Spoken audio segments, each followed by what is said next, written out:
దేవుని దగ్గరికి వస్తున్నాం అంటే మనకు కొన్ని కావాలనే వస్తాం. కానీ వాటిలో ఒక రెండు చెప్తాను. మొదటిది 1 కొరింథీ 14:33.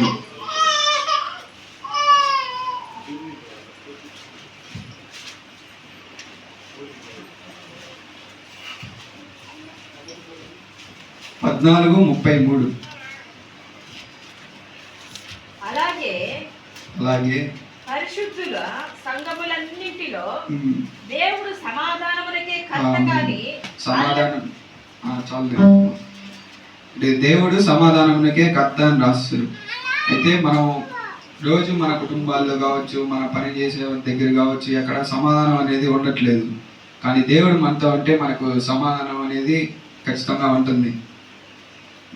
అలాగే సమాధానం అంటే మనం ఏదో అనుకుంటాం, కానీ దేవుడు మన దగ్గర ఉంటే మనకి సమాధానం. రెండవది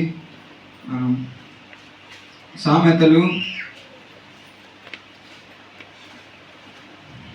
9:10, 9వ అధ్యాయం 10వ వచనం. యెహోవా యందు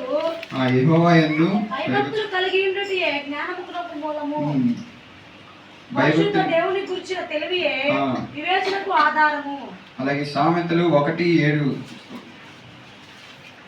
యెహోవా యందు భయభక్తులు కలిగి ఉండుట తెలివికి మూలము. ఇక్కడ యెహోవా యందు భయభక్తులు కలిగి ఉండుట జ్ఞానమునకు, వివేచన, తెలివి అనే 3 విషయాలు మనకి దేవుని యందు భయభక్తులు కలిగి ఉంటే మనకు వస్తాయి. మొదటిది సమాధానం అని చూసాం. ఇప్పుడు జ్ఞానము, వివేచన, అలాగే తెలివి. జ్ఞానం అంటే మనం ఏదన్నా ఒక దాని గురించి చదివితే దానిలో నుంచి వచ్చేదాన్ని జ్ఞానం అంటాం.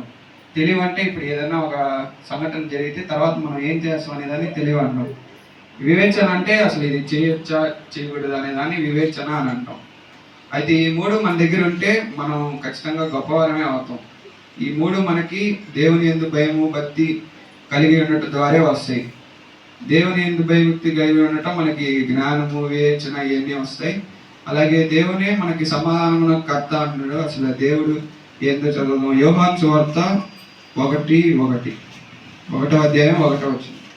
ఆది యందు వాక్యము ఉండెను, వాక్యము ఉండెను, వాక్యము దేవుని యొద్ద ఉండెను, వాక్యము దేవుని యొద్ద ఉండెను, వాక్యము దేవుడై ఉండెను, వాక్యము దేవుడై ఉండెను. కాబట్టి వాక్యం దేవుడు. కాబట్టి మనం వాక్యాన్ని మన జీవితాల్లో కలిగి ఉంటే మనకి సమాధానం ఉంటుంది. అలాగే వాక్యాన్ని మనం భయము, భక్తితో చదువుతూ ఇక్కడికి వచ్చి వింటా ఉంటే మనకి జ్ఞానము, వివేచన, తెలివి ఉంటాయి. అయితే మనం వాక్యంలో వీటిని ఏం చేసి వస్తాయనేది చూద్దాం. కీర్తనలు 34:14. కీడు చేయుట మాని మేలు చేయుము, సమాధానమును వెతికి దాన్ని వెంటాడాలి. మనం సమాధానాన్ని ఎక్కడ వెతకాలి, ఎక్కడ వెంటాలి అంటే దేవుని వాక్యంలోనే వెతకాలి. మనం సమాధానాన్ని అక్కడే మనం అది దొరుకుతుంది. ఖచ్చితంగా అక్కడ దాన్ని వెంటాడాలి. సమాధానం అనేది ఈ రోజుల్లో అసలు లేదు. ఎందుకంటే చాలా విషయాల్లో అది అసలు లేకుండానే ఉంది. కాబట్టి మనకి సమాధానం కావాలంటే ఖచ్చితంగా మనం దేవుని వాక్యంలో దాన్ని వెతకాలి. ఇక్కడికి వచ్చి వింటూ దానిని చూడాలి. అలాగే జ్ఞానం వచ్చేసి సామెతలు 9వ అధ్యాయం 4వ వచనం. కాబట్టి నా శత్రువులు వెనుకకు మళ్ళుదురు, జ్ఞానము లేనివాడా ఇక్కడికి రమ్మని ప్రకటించుచున్నది. తెలివి లేని వారితో అది ఇట్లా అనుచున్నది.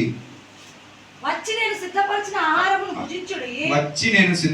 ఆహారమును భుజించుడి. సిద్ధపరిచిన ఆహారం అంటే వాక్యమే.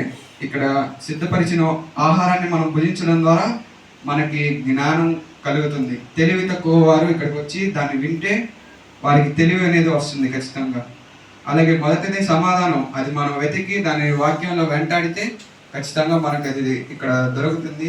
అలాగే భయము, భక్తితో కలిగి ఇక్కడికి వచ్చి మన వాక్యం వింటే మనం దానిలో నుంచి జ్ఞానము, వివేచన వీటన్నిటిని పొందుకుంటాం. ఈ మాటలు దేవుడు దీవించిన